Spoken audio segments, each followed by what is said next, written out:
Hello everyone. We're about to start, Hello. um, but please mute yourself because otherwise I have to work on muting you. Okay? You are allowed to open your mic, but at this point we would prefer your mics to be muted. Thanks. Great. So I think we are going to start. It's 7 p.m. Here in Israel. We're in Israel. My name is Eitan Yudilevich. I'm the executive director of the Bird Foundation, and we're here for the Fiscal and Technical Reporting Seminar for bird grantees, new bird grantees. So here is our agenda for today. I will first give an introduction, also about the Bird Foundation, and then Ms. Natalie Galpering, Bird CFO, will present some aspects of the CPFA, the contract with Bird. And then Mr. Omer Carmel will present the technical reporting. Finally, Natalie will come back and discuss the fiscal reporting. Q&A, you can use the Zoom tab. Of course, we're open to answer questions during the session if we are able to do so, but preferably at the end if we have time. In any case, if there are questions, we can answer them offline after the webinar, the seminar. So I will start with a short introduction about the Bird Foundation. Most of you, maybe all of you, know very well this because you apply and you won. You are grantees. BIRD is an acronym by National Industrial Research and Development Foundation. It's been in place for 45 years. It's funded by both governments, the US and the Israeli government. Its mission, as you can see, is to stimulate and support joint R&D for mutual benefit. Mutual benefit are the most two important words here in this slide for both companies from the US and Israel. And also, in some cases, we can support research institutions and universities. Our income comes from an endowment. It's a quite robust income provided by both governments many years ago. We have additional funding for other programs like Bird Energy, Bird HLS. Now also we have Bird Cyber. But basically, the most important element of our funding is this endowment. Our board of governors, is our board of directors actually, is composed of six officials, six senior officials, 3 from the Israeli government and 3 from the US government. In Israel, the co-chairman, the Israeli co-chairman, is the chief scientist and chairman of the Israel Innovation Authority. And in the the US co-chairman comes from the co-chairwoman, in our case, comes from the NIST, from the Department of Commerce, the National Institute of Standards and Technology. And the rest of the members you can see here. Now, the Board of Governors is, these people are the ones that actually select the project. Of course, they are not experts, so there are reviews, and the reviews are inputs to their decisions. And these are the people that actually selected you. Now, if you look at our team, here is our team. This is important for you to know. Ms. Natalie Galpering is our CFO. I already mentioned Natalie. Oriana Muyal, Oriana Tabib, actually, our finance manager. We have Chava Dukhan. You communicate a lot with Chava, our office manager, Oshrat Atias, Ma Wakile, information systems manager. And then we have 4 PBCs, primary bird contacts. Ms. Limor Nakal Vincent, deputy executive director, Tal Kelem, and Omer Carmel, who also I mentioned already, and we presented this seminar. Myself, I'm also a PBC. PBC, primary bird contact, I will explain in a minute what that means. We also have offices in the US, in the East Coast, in the West Coast, and the south of South US. The projects selected were announced in a PR, 9 projects, and there's an additional project that is on the list, the Verde HLS project. But these 9 projects were announced several weeks ago, and you all know this, but this was announced in Israel and in the US very broadly. So congratulations to all of you for being part of this achievement and being now part of the Bird family. Now, I mentioned the term PBC, and this is the list of projects. This is an important list. For each project, there is a primary bird contact. You can see in the right column the PBC for each one of these projects. So please take a look. This is you probably already know because you've been in contact with the PBC prior to the submission, but still this is important for you to understand that the PBC actually is your point of contact for the whole project after the selection and during the performance of the project. During the CPFA process, you will be in touch, a lot in touch with Natalie also, and Natalie will discuss the PBC, as I said. We'll discuss the CPFA, as I said. So that's my short introduction, and we're ready to start with the presentation of the CPFA, which will be presented by Natalie. Natalie, please, I will stop sharing.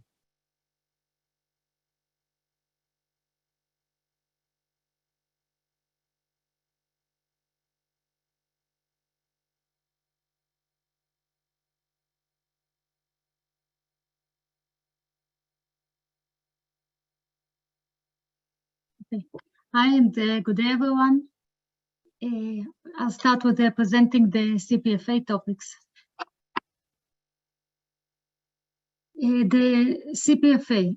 The CPFA is the cooperation and the project funding agreement between the foundation, between BIRD and the 2 grantees, the 2 companies in most cases.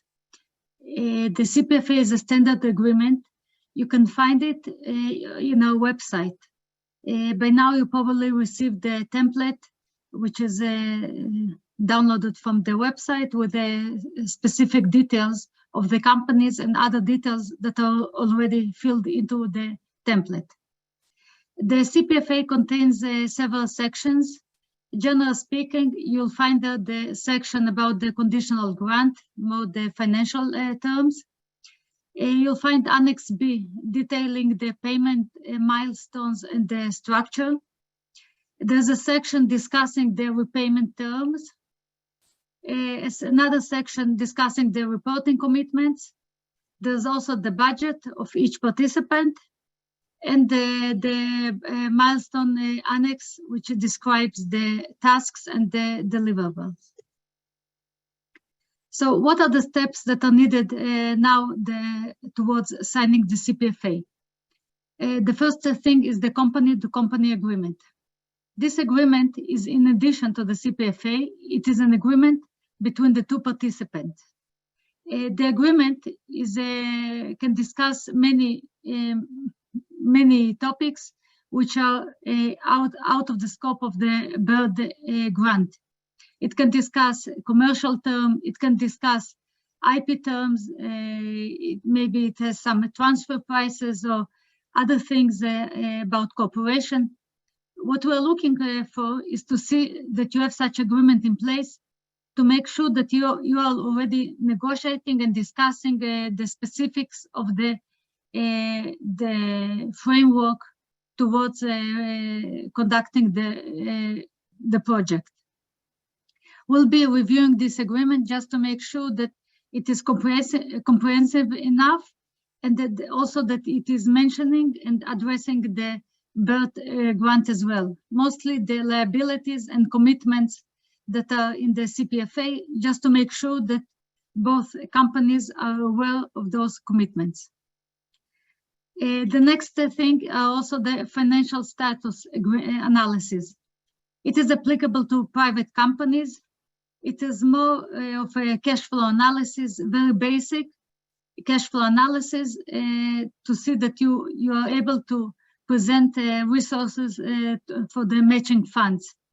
Since we'll be providing up to 50% of your project expenses, we have to see that you have the cash flow ability to provide the other 50+% of the project. You also need to adjust the budgets. When you submitted the proposal, the budgets were probably totaled more than twice the awarded grant. Now you have to scale down the expenses. So both budgets represent exactly twice the award. That means that each company has to pro rata downscale the budget. You still have to perform all tasks that you are committed to, but just some expenses should be kept out in the method that I described. The Gantt chart is something that you've provided with the proposal. Now that you are approved, you have to select both companies, the effective date.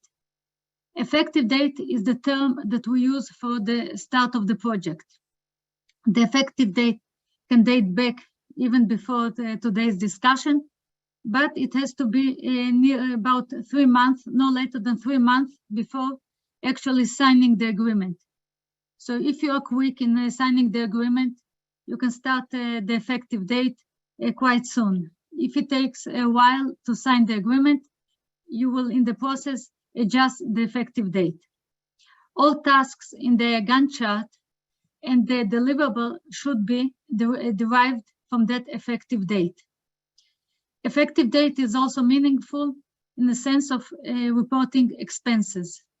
That is the first date that you can start reporting expenses that are accounted for the project. There are also some technical details that we'll be requesting. Actually, you probably received the letter by now, which is asking for other details such as contact people, bank details, and other things that should be filled into the CPFA. We're the ones that will be preparing the full CPFA template, and once everything is complete, we'll send it to you. So you see the template of the CPFA. You don't need to bother with filling out the details. Just send it by email to our office, to Ms. Chava Dukan, and she will fill out and prepare the full CPFA agreement.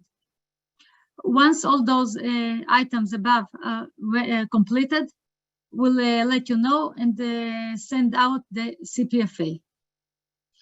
Right after the CPFA, within several days, you'll be receiving the first payment of the grant. Just to mention the effective date, you'll see it in section P of the CPFA. There's the effective date and also mentioning of termination of the project, which is usually 24 months after the effective date. The duration depends on the proposal, what you submitted and were approved. That is the duration of the project. There's also a specific term, termination of product development. It is applicable only to milestone CPFA. Those are not the custom and the ordinary CPFAs. Those companies that received the milestone CPFA template were acknowledged already, and they have this term as well. It defines the conclusion of development of the product. Later on, I'll address this title and where it is relevant to. There's also the signing date of the CPFA. It is simply the date that the agreement will be signed, but it has no reference within the CPFA or other sections in the CPFA. Now going into more detail in specific annexes. So Annex B, that is the payment of the conditional grant.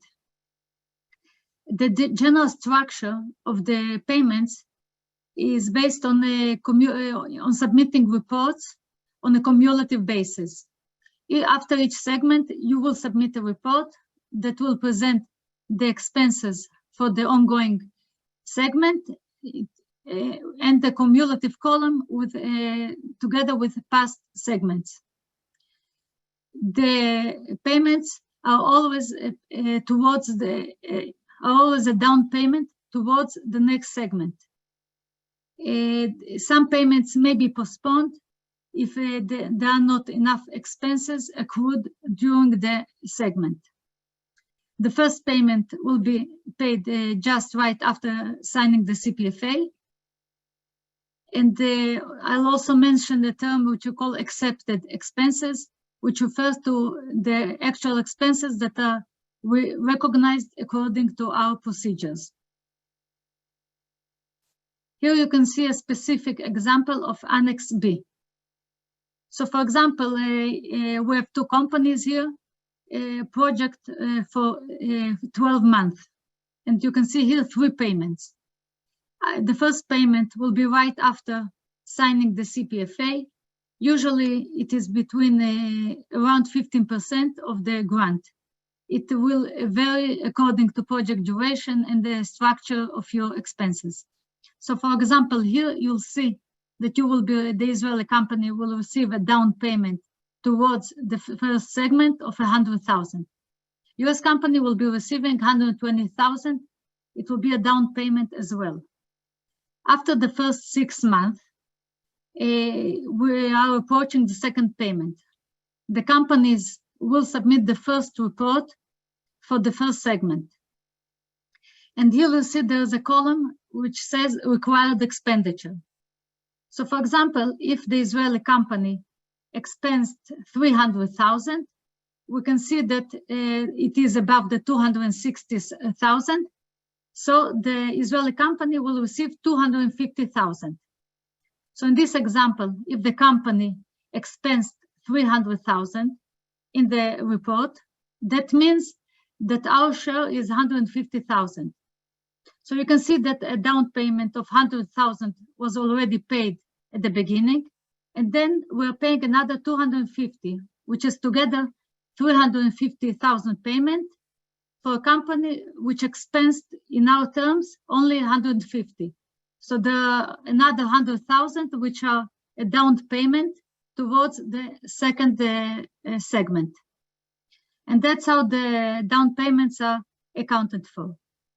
If the company didn't expense enough, for example, if the US company submitted a report for only 280,000, they didn't reach the 310,000 trigger, so they're not entitled to receive the second payment. This payment is not getting lost. It will await the next segment. Since all reports are on a cumulative basis, if the next report has enough expenses on a cumulative, they will receive the second payment and the third payment. And in a longer project, you'll see more payments. Here you can see only the final payment. You'll also notice that there is no amount in the final payment. If each company had enough expenses during the project, the final payment will make up for the full amount of the grant. If the company didn't expense enough, they may be entitled to, they may receive less than the full grant which they could have received. So the amount is not here, and that's why total amount of payments will not add up to the grant, but only after the full expenses are reported. Annex E is the annex that addresses the schedule and milestones of the project. This annex should include all description of major milestones and how they are measured. There also should be specific achievement dates, which we can check, and it will be later on be discussed by Omer, how we can see those dates in the technical report. Annex C also includes specific deliverables. Those are also measurable items that we can track. This annex is in addition to the Gantt chart. The Gantt chart should be presenting those milestones in a clear fashion.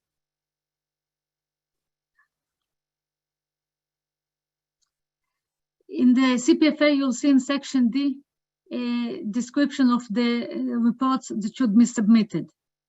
So the full set of reports include a fiscal report from each company, and one joint technical report signed by both companies. During the project, at the end of each segment, we should receive those 3 reports. The way you submit the reports is by uploading each report together with the signatures page, and also sending us a hard copy to the office. At the end of the project, there is a final set of reports which also include marketing report, which we call part 2. And you'll have an additional period, 60 days, to submit the final set of reports. If we don't submit the full set, as long as the full set of reports is not submitted, we don't start the review process. So it is very advisable to submit the reports on time. This way we can proceed with reviewing the reports and making the next payment. In the CPFA, you'll see also section B, which elaborates quite extensively on how you should make repayments. The grant is considered a conditional grant, which means that if you have commercial success, you have to repay the grant via several manners. If there's no commercial success and the other events which are detailed here are not did not occur, you don't have to repay the grant. So there's a term which we call the commercial product. A commercial product is the full product which either incorporates the product that was developed during the project into a commercial product, or it could be a standalone product that was developed through the project. We define it in a very broad manner. That means that any know-how or any commercial knowledge or product that was developed through the project may entitle BIRD to receive repayments. There's another term in the CPFA which we call full repayment. That is the maximum potential repayment of the grant. A full repayment, I'll show in the next slide. There's also actual payment, the triggers for repayment, which are triggered by either commercial product, which is being sold to third parties, outright sale of the product, that means transfer of all the rights in the product, transfer of control of either company or an IPO event, and also licensing agreements. So a full repayment, that is a maximum potential debt, and that can reach 150%. 150% of the grant of both participants. You can reach that 150% cap after 5 years from project termination. Here you can see the stages, and the CPFA has this table as well. 1 year after project termination, you still repay 100% of the grant. After 2 years, it's 113%, and so on until you reach 150% cap. The cap is the same after 5 years, after 10 years, or after 20. That's the maximum. This cap is adjusted to the CPIU, that is the Consumer Price Index in the USA. So that is the only variation to the cap. Actual repayments are not based on the cap, but actually they are based on sales. Once you reach sales, you should report 5% of those sales of the commercial product, as I explained, and those 5% are towards the maximum full repayment. As long as you have any sales of the commercial product, you should be repaying 5%. If you have an outright sale of the product, that means you fully sell the rights on the product. You have a transfer of control of the company or an IPO. You may be required to return up to 50% of all proceeds in the transaction, up to full repayments. The cap is always full repayments. In case of licensing agreement, the rate is 30% of the proceeds in the transaction.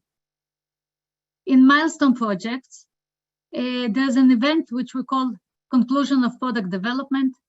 Usually those agreements apply to pharma companies or other companies that expect a significant event of reaching, which causes the company to gain a significant valuation of the company. And on those events, we expect a full repayment of the award. It is not necessarily, it is generally not linked to sales, but actually to company valuation. Okay, so. Okay, Natalie, thanks very much.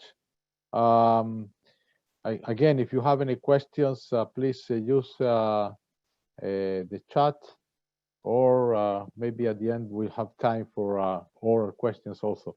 And I want to point out that this seminar webinar is being recorded and will be posted on our website pretty soon after we end it. So now, Omer Carmel, Director of Business Development, will present the technical reporting. Omer, please.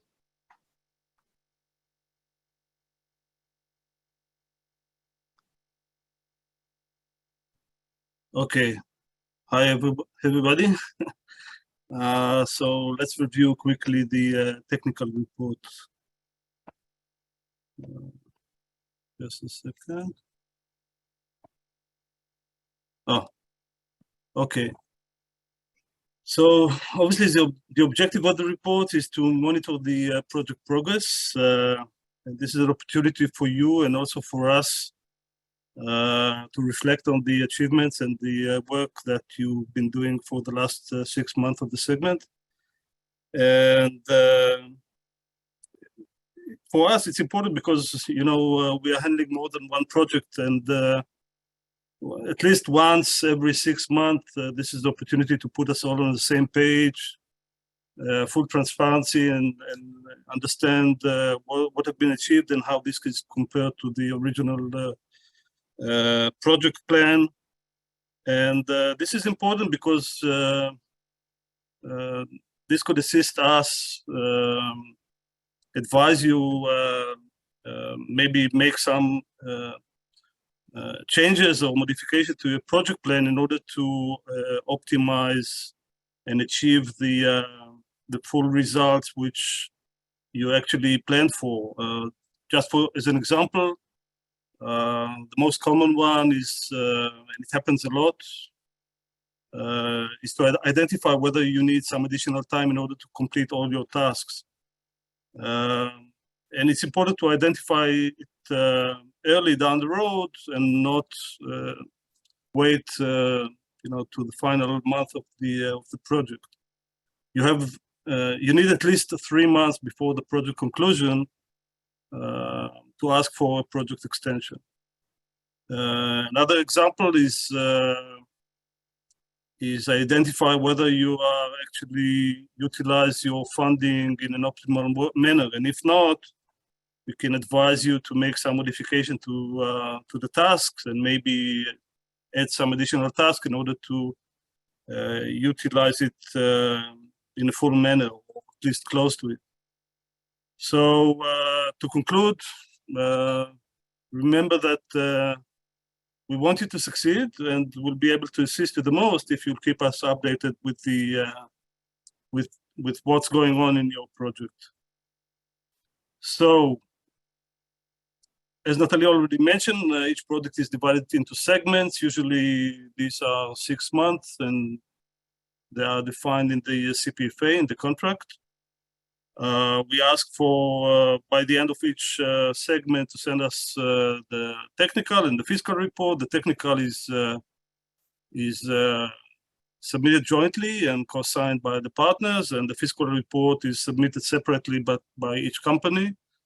The soft copies are uploaded to our website, and we ask you to send us the hard copies to our office in Tel Aviv. So make sure that, you know, the dates of both the technical and fiscal reports are the same. And after we receive the reports, the PBC, which was assigned to your project, and the finance team will review the reports. And if we'll have any questions, open questions or concerns, we'll probably initiate some e-meeting to discuss and resolve the open issues. As Natalie mentioned already, I mean, remember that the approval of the reports is actually prerequisite for the continuous funding of the project. So try not to delay them and send it on time. For the final marketing reports, they should be submitted 60 days following the project completion. For the fiscal, you have 30 days following each segment completion. Here you see an example of some fictitious project. So start at the effective date. This is an 18-month project, and you see we expect to receive in this example the first interim report by the end of month 7, counting from the effective date. The second report we will expect to receive it by month 13, and the final reports and the marketing forecast, we will be expecting to receive it by month 20. Okay, before diving into the details of the reports and discuss it in more details, we have one recommendation and request. Essentially, we provide you with this link. You will find all the guidelines describing how to actually build the reports and what's need to be mentioned in them. So just follow the guidelines and write the reports by the book. In addition to that, the report themselves are built with templates explaining for each section what's need to be mentioned and how to actually build each section. So everything should be really simple. Just follow the instructions. Remember that each one of us is dealing with handling more than one project. So and we are not expert like you in your field. So try to keep the reports simple and comprehensible. So if you are custom or used to use some acronyms or abbreviation, just explain yourself and, if necessary, provide some glossary of the terms you're using. Again, remember that if we'll find the reports difficult to understand, or there will be some missing parts or missing information, everything will lead to some delays in approving the reports. And again, this could delay the next segment payment. So try to avoid this. And in any event, remember, if you have any questions, just be in touch with us, call us, our lines are open. So everything is on our website. You go to our website and use the drop-down list, the guidelines and forms, this one. And in the procedure and submission form link, this will open the links to the templates. And in addition to that, you can find here the link to actually this webinar and also the previous webinars. So if you think you missed something or don't remember, so you can always refresh your memory and go to these links and listen to the webinars. After choosing the link, you'll get you'll reach this window, and you choose the reporting and procedure forms, and this will open this window, which is divided, as you can see, to 3 main parts. The reporting guidelines. This is actually the link to the guidelines of the whole reporting session, and you can always review them. And the next two parts are divided to the interim report section and the final report section.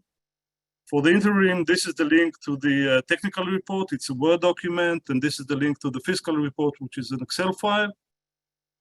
And if you are reporting your last segment, this is the place for the final report.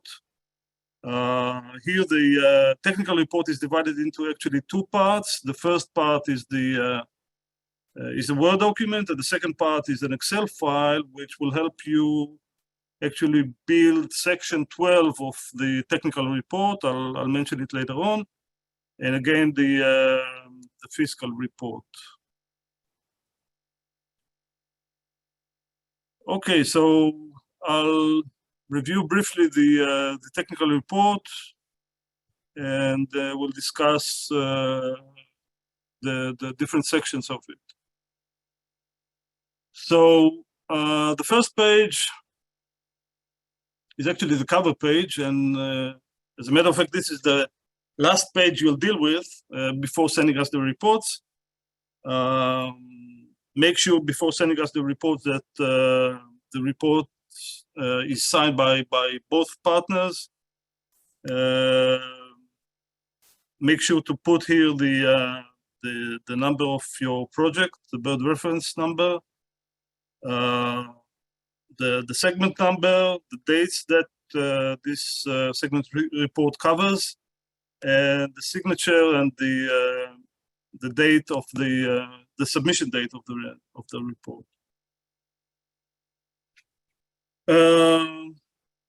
Next section is the table of contents. After you finish building the report, you just right-click on it, and all the pages will be updated according to what you have actually built in this report. Now, section 2, 3, and 4 are actual, should represent the actual project status and actually discuss how this status is compared with the original project plan. Okay, we would like to understand, what's the status and how it compares with what you have proposed in your proposal. So in section 2, we'd like to hear and remind ourselves what were the objectives of both this section and also the whole project, and again how they compare with the original plan. Section 3 is, I call it the story of the segment, okay? And in a way, this is kind of a major part of the report. It's a free text, and you should actually present and discuss, the work that have been achieved and done, performed, the accomplishment that were achieved during this segment, and you should elaborate and actually demonstrate what you have done. You can use any demonstration means like diagram, charts, images, everything that will exemplify what you've done and what you have achieved in this segment. Segment 4 discusses the results, and again, how the results are compared with the original plan. And the results are actually divided into 3 parts. We want to look at the tasks of the which were planned for the segment, and how you actually what's your progress with respect to each and every task, the milestones of the segment, and the deliverables. And again, all these are, as Natalie already mentioned, are also mentioned in the CPFA. Now, regarding the results, as I mentioned, they are divided into the task, milestone, and deliverables. And for the task, we provide this table where you should identify the tasks relevant for this segment, and again, use the same task number that you've used in the original project plan. and the same task name again, task name you've used. And we'd like to know for each task what is its status and how you progressed with it, and what is the percentage of completion. And in addition to the tasks, we have a table for the milestones and for the deliverables, again related to and relevant for this segment.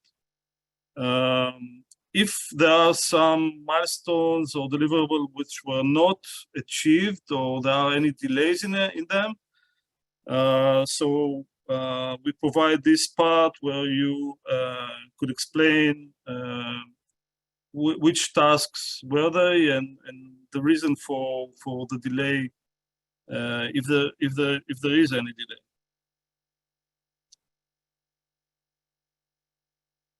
Regarding section 5, essentially this is the plan for the next project segment, and we provide the same tables I've shown you in the of section 4, and this discuss actually what your plan for the next section with regard to the tasks, the milestone, and the deliverables. And this is actually the place to identify whether you have any delays in your progress. And if that's the case, maybe it's a good idea to consult with us, be in touch with your PBC, and evaluate together whether you need some additional time and a project extension in order to complete all the tasks before the termination date. This means that you'll need to ask for a new termination date.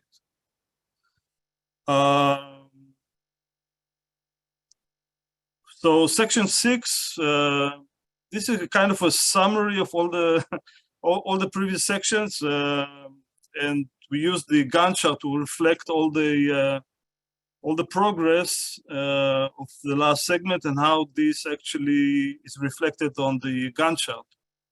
So you've used the Gantt chart already in the proposal submission. You can use, as you used already, either Excel or Microsoft, Project Microsoft, and present the dynamics of the project on this updated Gantt chart. And it should be obvious if there are any delays, you should actually show these delays on this updated Gantt chart, and mark how the task completion percentage is in the current time of this report. Okay. Section 7 discusses and deals with the cooperation between the companies and the communication. We'd like to understand how do you communicate? Is everything okay, and whether you encountered with any challenges with that respect.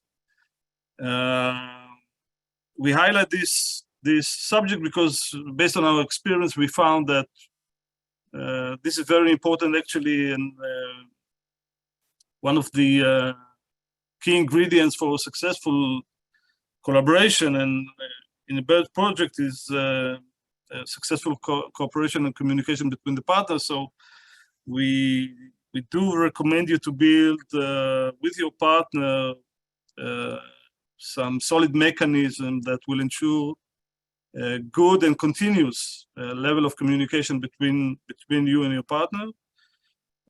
This could include weekly or monthly calls, some communication metrics, and some agreed upon ways to resolve conflicts which may occur. Section 8 deals with the risk analysis. We'd like you to revisit the risk analysis you've presented in the proposal. And if you think and you identified any new risk or change in risk that could affect the project and the project deliverables, we would like to highlight it and actually adjust the risk analysis table and reflect this change in the new table.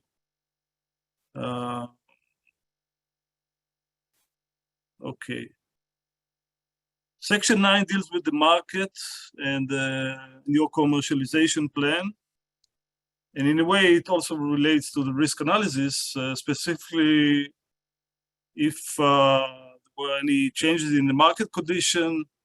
As an example, in the previous past year, the COVID pandemic influences had a great influences on some of the projects we had, specifically with regard to receiving some critical parts or items on time. So if such changes occur, we would like to, and we ask you to highlight them and discuss them in this section. If you have any, if you had any publication during the segment, like article, professional literature, or any patents or press releases, I mean, we ask you to actually provide them either by link or the publication themselves. You can put them in the appendices at the last part of the reports. So this actually concludes the interim report, and I'll continue with the final report. As you remember, and I mentioned it, there are two parts for the final report. There is the Word document and what we call part 2, which is Excel document. And essentially, this is the marketing forecast. The part 1, the Word document, is actually pretty much the same as the interim report, except we excluded the section 5, which deals with the plans for next project segment. This is obviously the last segment, so it's not necessary. And we added 4 new sections. Section 9 deals with future activities, both related to the R&D planned activities, future activities, and also the marketing future activities. And we'd like to understand, what's your plan with regard to that, regardless whether you are going to perform them with or without your partner, independently or jointly with your partner. Section 11 is the updated market forecast. And section 12 is a summary of the market size and the growth. And both section 11 and 12 are related to the repairment forecast. And I'll elaborate on both sections. In the appendix, which is the last part of the project, of the final project report, we would like to get kind of a summary project presentation, which will be the basis for the discussion by the end of the project, which will be some kind of a conclusion for the project. And again, I'll elaborate on it later on. So this is pretty much how section 11 looks like. I won't get into all the details of it, but I'll explain the logic behind it. You'll find in this section a table, okay, as you can see here, where you should identify up to 2 market segments and 2 products which are relevant to your project deliverables, okay? So that could be up to 4 combination, of course. And you should fill only the details of the valid combinations, okay? I'll give you an example so it will make sense. Suppose you develop some software for remote patient, okay, monitoring, and it could be applied and suggested, let's say, both for elderly population, and also for mental health patients, okay? So obviously you have 1 product and you have 2 market segments. So in this case, you will have 2 combination, product 1, market A, and product 1, market B, okay? So for each one of these combination, we'll ask you in this table to provide the description of the product, the description of the market, and the description of the factors that may affect the forecast of each one of the relevant combinations. And all these combinations should represent the full market potential of your project deliverables. Okay. Section 12 is actually the summary of the market size, which is associated with all the combinations you have identified in section 11. Okay, and we provide an Excel file. This is the part 2, which I've mentioned already, and I'll show you the link to this Excel file.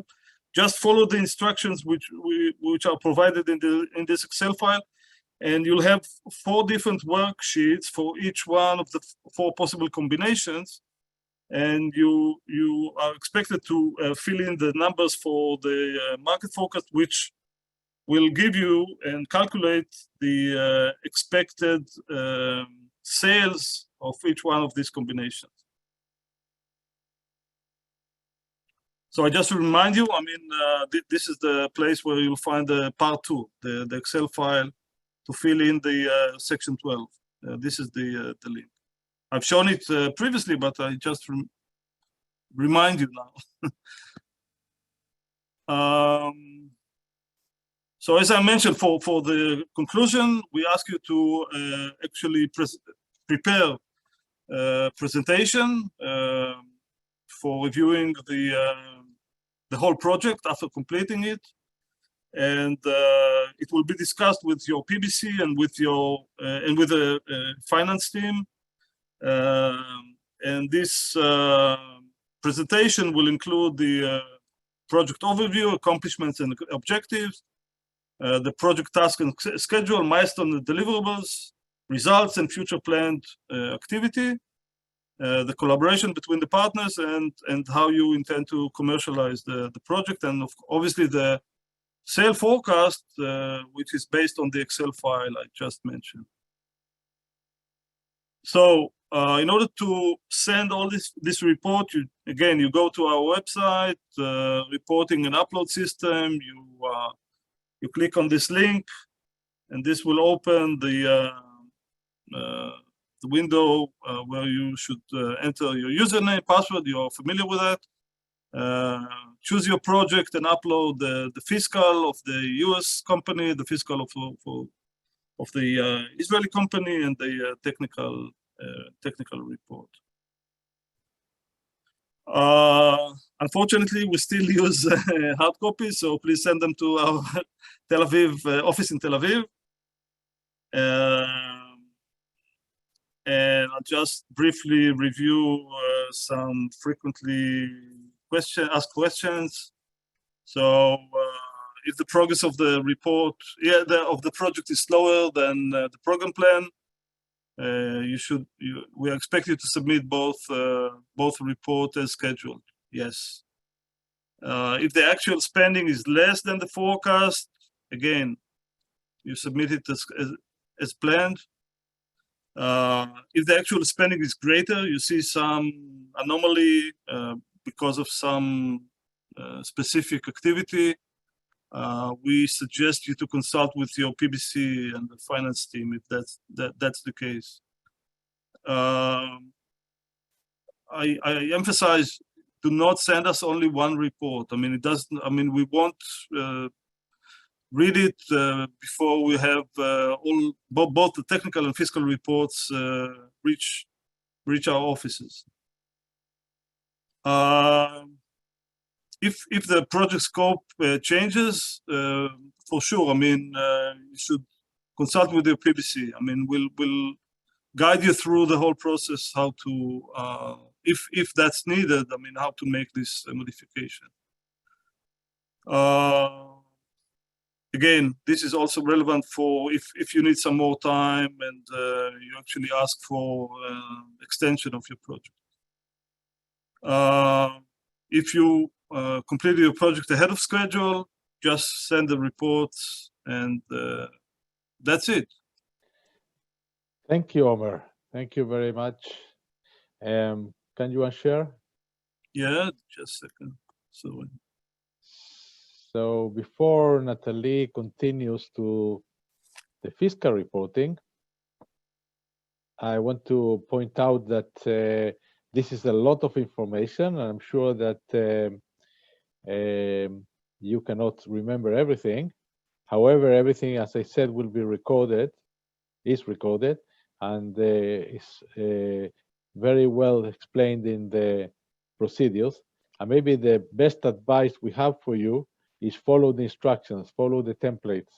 That's very important. As Omer said, if you follow the templates, it's much easier for us to review the reports, the technical report, I mean. If you don't do that, we'll have to ask questions and it will delay everything. So now we're ready for the fiscal reporting. Natalie, please. Okay, so now I'll be discussing the fiscal reports. There are several topics in this section. What is the structure of the fiscal report and the relevant auxiliary documentation? What is needed to be kept for audit? How to handle variation from budget? And there are also commercialization reports, which I'll present shortly, briefly. So the fiscal report, it has 10 topics. You'll see a standard cover page. You have some budget items and the fiscal report items such as direct labor, equipment, materials, travel, subcontractor, consultants, and the other expenses. Those are the typical expenses that you can budget. I'll start with the cover page. In yellow, you'll see the fields that should be filled out. A bird reference number, that is a 4-digit number that you've seen in the beginning of the presentation in the table. That is our internal reference. If you have any doubt what is your number, we can communicate it to you. A project title, that's obvious. Company name, here each company should fill out its own name so we can distinguish between the reports. Type of report, it is usually an interim report. The last report is the final one. A reporting segment, each segment starts on the first day of a specific month until the last day of the relevant month. It is usually 6-month period. In some projects, the segments are different according to your letter and to the CPFA agreement. The project start date, that is the effective date, and it doesn't change throughout the project. It should always be the same date. And then the month of each segment. Here, the continuation of the cover page. You'll see that most of this table is white. That means that it will be populated from the following sheets. Just for display, you'll see this cover page, which accumulates and presents all data that will follow. So you'll see on a cumulative basis, all reports for the current reporting segment together with previous reported segments of the project. Then you'll see on the right side, the total approved budget. That is the budget taken from Annex A of the CPFA. It is the full budget for the entire project. It is not the segment budget, but full budget. The fields that should be filled out are the budget for the current reporting segment. That is a percentage of the entire budget. The percentage table is part of the Annex B at the bottom of your total budget. Estimated budget for next segment. Here it is for reference. It is a standalone number. It is not used anywhere, but just for you to see whether you're on track of your plans and whether you're on track with your current spending and the future spending. We find this field to be helpful in maintaining an active control of your budget. And also you'll see updated estimated total budget. Again, here's a number which you mainly used for your purposes. Give it a second thought to see that you are within the frame of your expected expenses. If you at a certain point estimate that you are deviating and exceeding your budget, or maybe you are below budget, just consider and check where the project stands and where your spendings are at. And at the bottom of the cover page, you'll see signature fields.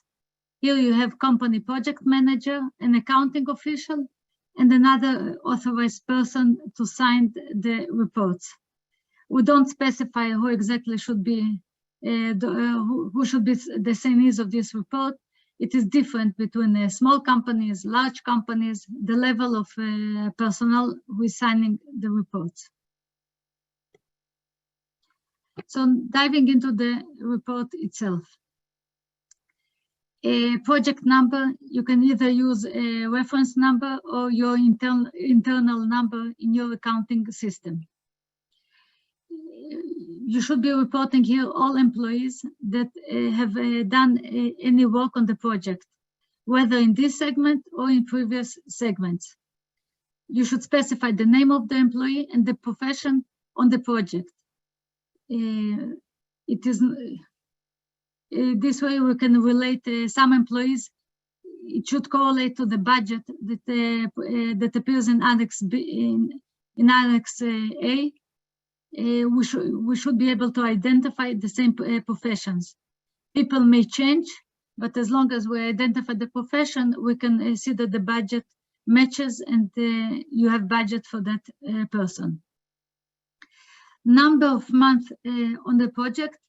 That means, for example, on a 6-month segment, it could reach up to 6 months. That means you should report only for this specific segment how much a person worked out of 6 months.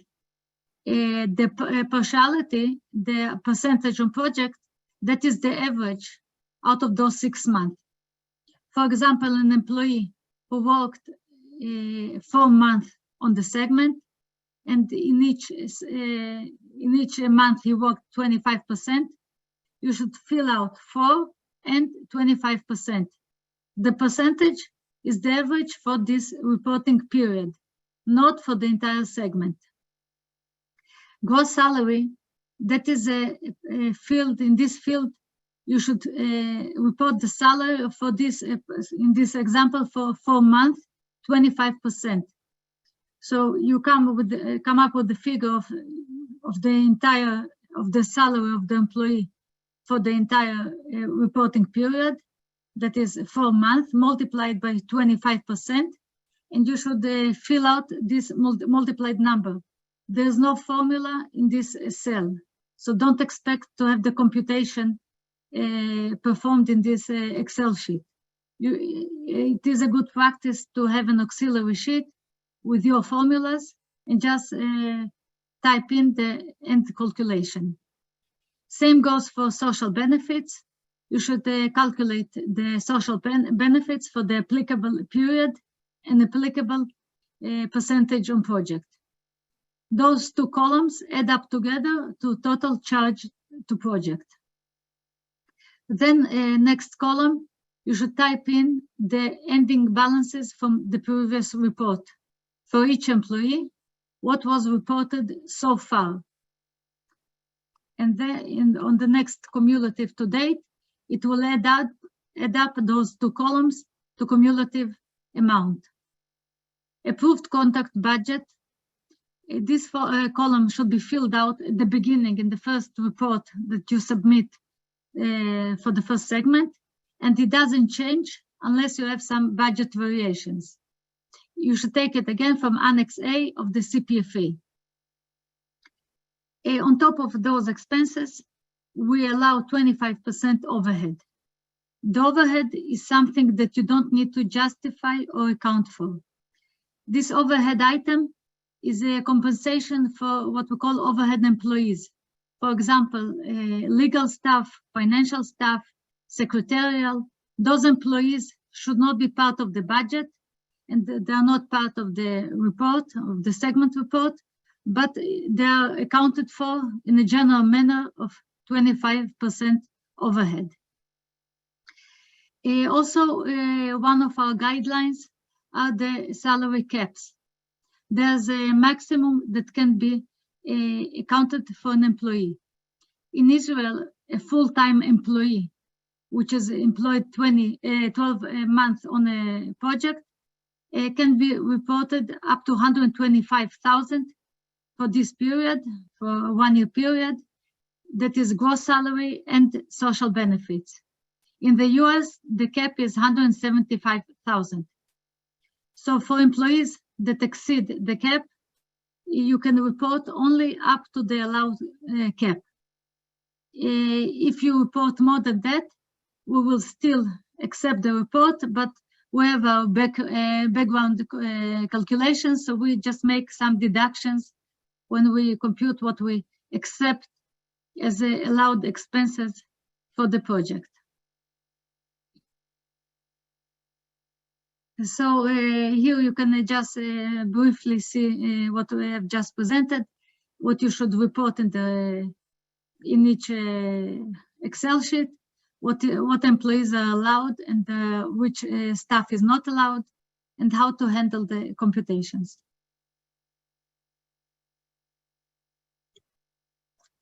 Next item are equipment items. Equipment are those things that you purchase which are considered to be depreciated over time.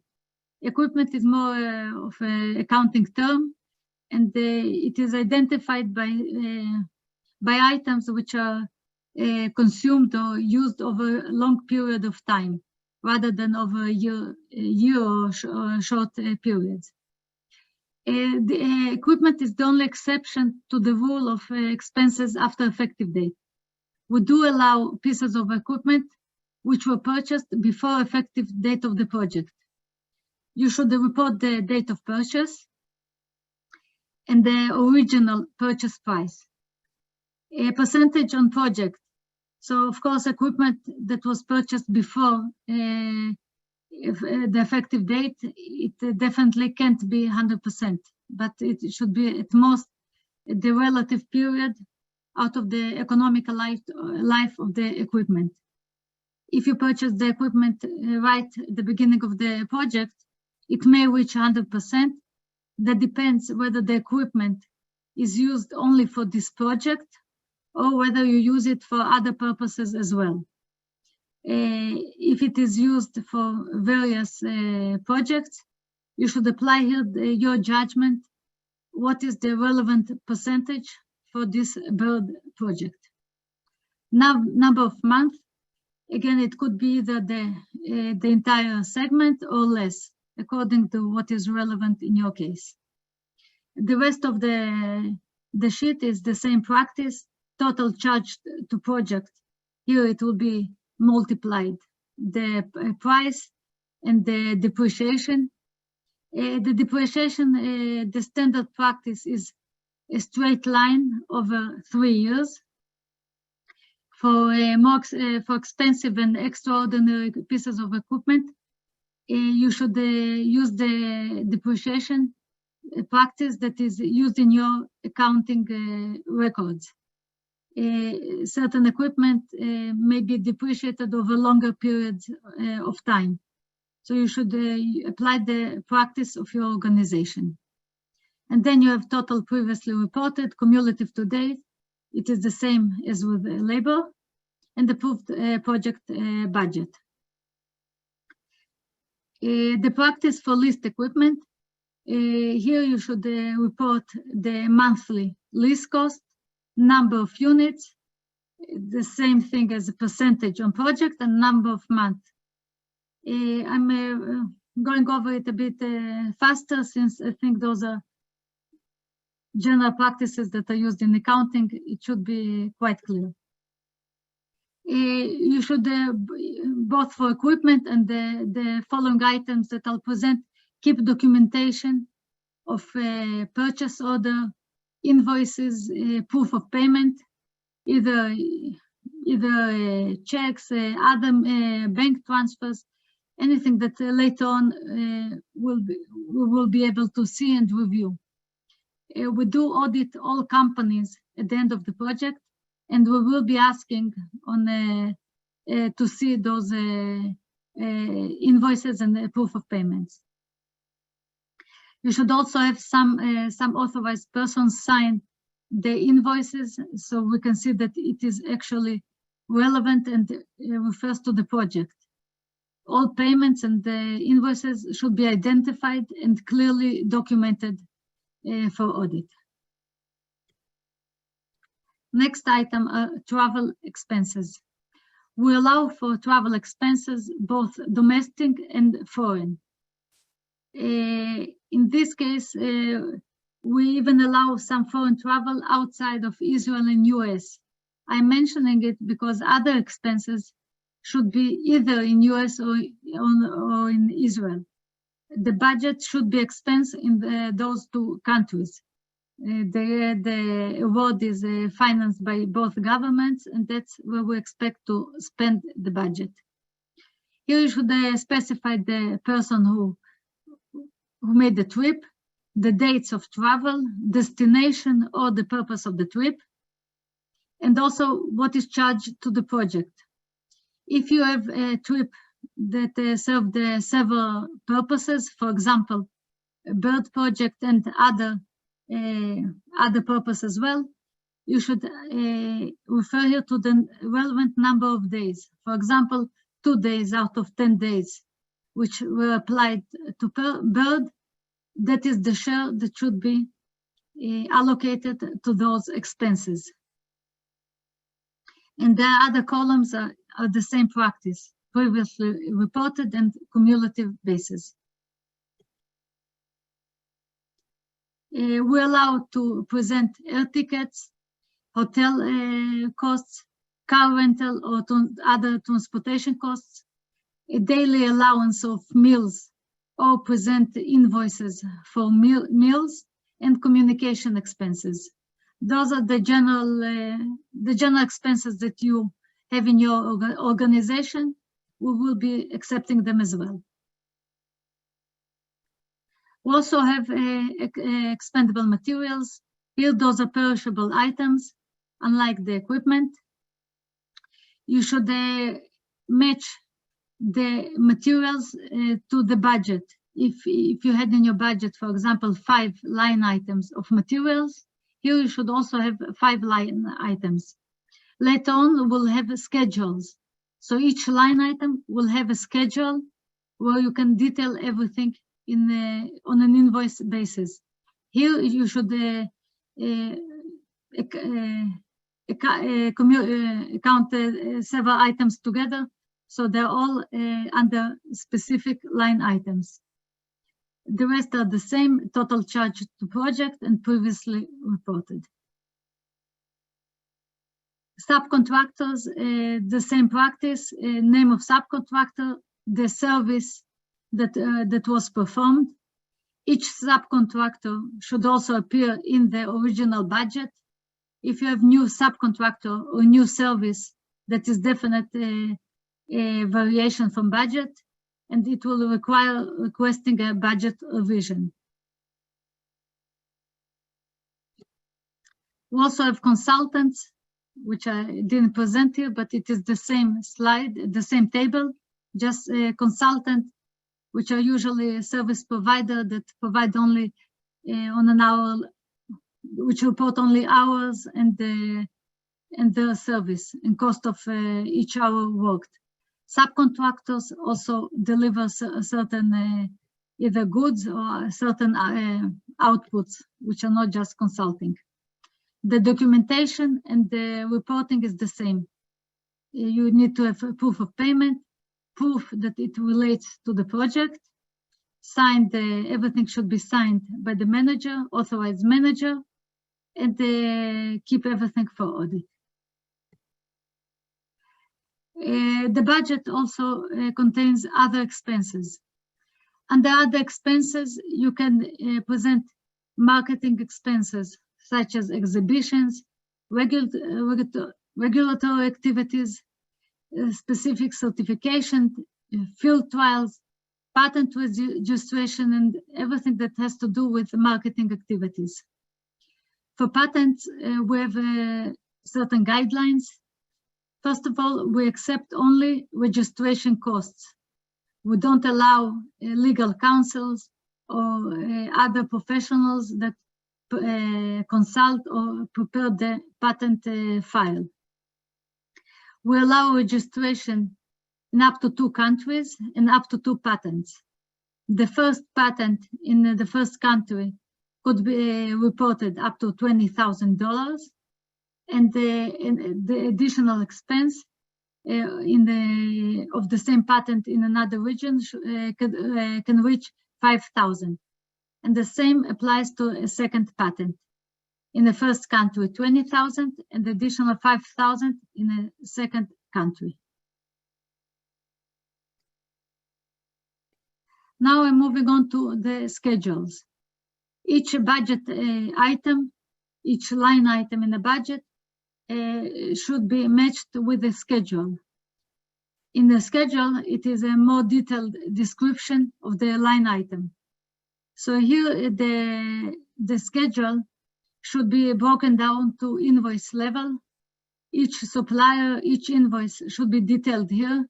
Date of invoice, invoice number, date of payment, or and proof of payment. For example, check number or some reference number that we can identify that the payment was actually made.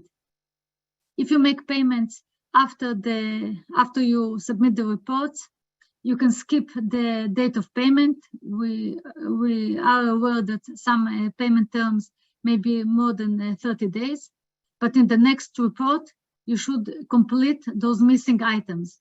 So we know that the payments were in fact were made throughout the project. And the amounts in the amount column should all add up in the right field to the total that you see in the main report, in the main line item. So for example, if you had 3 equipment pieces in the main report, and each equipment consisted of 3 invoices, so 3 invoices should add up to this 1 line item. Same applies to materials. You see here a breakdown to invoices, subcontractors, consultants, and other expenses. I also didn't mention, but the entire budget, in the entire budget, you have a 5% overhead allowance, just like you had in the labor costs. You had 25 general allowance. In the budget, you have an additional 5% allowance, which doesn't need to be accounted for by invoices. Now I'm moving on to variation from budget. So for each budget category, you can deviate up to 15%. That means that you can be above budget up to 15% on account of being under budget on other budget items. And that doesn't require any special request. It is a standard deviation which we allow. If you are deviating by more than 15% on a budget item, you need to send us a specific request. The company that I'm specifically mentioning one company, it is not a joint request. The company that wants to request budget revision should send us a letter explaining what is the reason for the change within the budget. It should also be accompanied by a new budget, the budget that you are requesting for us to approve. And the request should be submitted no later than 3 months before end of project. You can submit throughout the project several requests. So it is a good practice that when you are preparing your report for the segment, just see where you stand with your budget and more or less have some estimation for the next segment. If you see that you are about to deviate or you are not within your budget, you can also submit a budget modification request.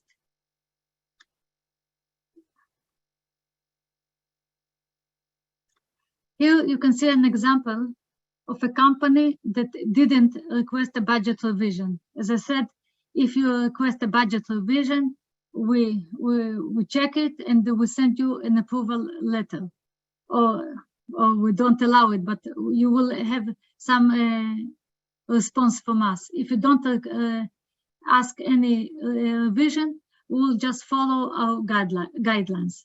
So for example, here you see an original budget column on the left side, and then in the middle, you'll see what was reported for this company in the fiscal report. So under direct labor, the budget was 500,000. Actual spending was 450. So we can recognize the entire amount of 450. For materials, the budget was 100. The company reported 80. Again, 80 is fine. We will allow and accept it. For foreign travel, the company budget was 10,000. They actually reported 20. We can allow 15% deviation. So we will recognize 11,500 for this budget item, even though the spending was more. For subcontractor, the same thing. The budget was 50. The company spent more, it spent 70. We can allow only 15% deviation, which is 57,500. Then for consultants, the company didn't have any budget at all, and they reported 45,000. So we can't accept any of that expense since there was no budget item. So if we total everything together, you'll see that the budget was 660. Actual spending was even above budget, 665. Yet you'll see that we recognized 599. So this is an example of a company that spent more than the budget, but they ended up not utilizing the entire grant. They utilized only 599, where they could have utilized another 61,000. Then you'll see the 5% general overhead, which is added on top of the all budget items reported so far, and that's the utilization of the budget. Now I'm moving on to commercialization report. This report is part of the reporting requirements after project termination. Twice every year, we'll be sending you a request to submit sales reports. The reports are on a calendar year level. That means that January to June and July to December. Those reports are should be submitted within 3 months from segment termination. It just briefly, you'll see here reference to your project, titles and other identification information. You'll see here a table of your sales for the 6-month period. That is the forecast and actual sales, the 5% of the actual sales, and that is the repayment that you should be sending to us. There are also additional questions asking you about the product, sales, and other things that I'm not going over it. You still have a long way to go before you reach this report. Just be aware that there are those reports as part of the requirements. And also the forecast for 4 semi-annual periods down the line. This forecast also serves us for our cash flow planning. Great. Okay, so yeah. Yes, thank you, Natalie. Maybe you can share. Great. Okay, so we've reached the end of the presentations. We do have about 6 minutes before reaching 8:30 here in Israel. If there are any questions, maybe we can answer them. You can raise the hand, or if there are no questions, of course, you can also always ask questions offline. We're here to answer them either by email or in any other way.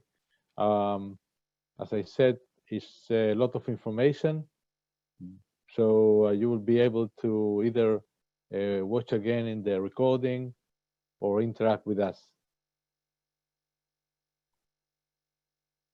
No questions? Well, so so actually almost the whole team I think is here. Maybe we'll use the time. Maybe all Bird team, why don't you open your cameras and we will go around again, or not again. I mean, Omer, Natalie, myself, Eitan. We already presented, yes, and maybe we'll go one by one. Chava, why don't you say hello, Chava? Hi, Limor. Hi, everyone. Limor. Hi, everyone. There's one thing that I wanted to mention, and this is something that I think you can leverage for your own benefits. It's a great prestige to receive the Bird grant. All of you who represent companies were awarded, went through a very detailed process where your project were evaluated, both on the US side and both on the Israeli side. And usually it's a very competitive process. We're here to help you to support the project and obviously to support your companies. And we also want to offer you that if you want to do a joint press release with the Bird Foundations about your project, whether it's in the beginning of the project or towards or through the project, we will definitely try to support you, especially in the Israeli side. So we have less capabilities on the American side, but we can definitely do that through our means of social media, etc. So we encourage you to reach out to us, be in touch with us, and we're here for you to help you to create this great technology that will benefit all of us. Thanks. Great, Limor. Oriane, say hello, Oriane. Hi, I'm Oriane. I'm the finance manager at Bird. Great. I think we cover everyone in Israel. We are missing here Tal Kelem. He's not with us today. And then Andrea. Hi, everyone. I'm Andrea Yona. I am located in the US, covering the East Coast and Midwest regions, located near New York City. If any of you need me, happy to assist in any way I can. Okay. Maya? Hi, I'm Maya Vardi Shoshani. I'm based in California in the Silicon Valley. Happy to help if needed. Shiri? Hello, everybody. I'm Shiri Freund-Koren. I'm based in Austin, Texas, and covering the south of US. And as Andrea and Maya said, happy to help in whatever is needed. And we have also Ma with us. Ma, are you with us?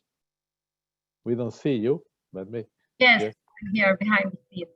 Okay. Ma is our IT manager, and any problems you have with the upload system, or I'm sure some of you have been in touch with her, so she can help.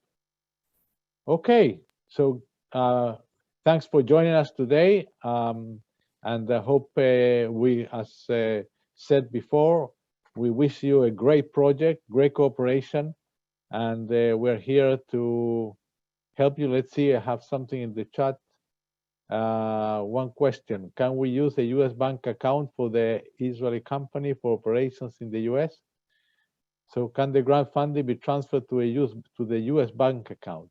Natalie, you want to answer that? Yes. Yeah, I think it can be transferred, yeah. Yes. But Ariel, I think it's better if you ask Natalie directly after that. Make sure that everything is well understood. Okay, and again, any other questions like that, feel free to communicate with us. Thank you for joining again. Goodbye. Shana Tova to the Israelis and to others in the US. Bye-bye. Bye.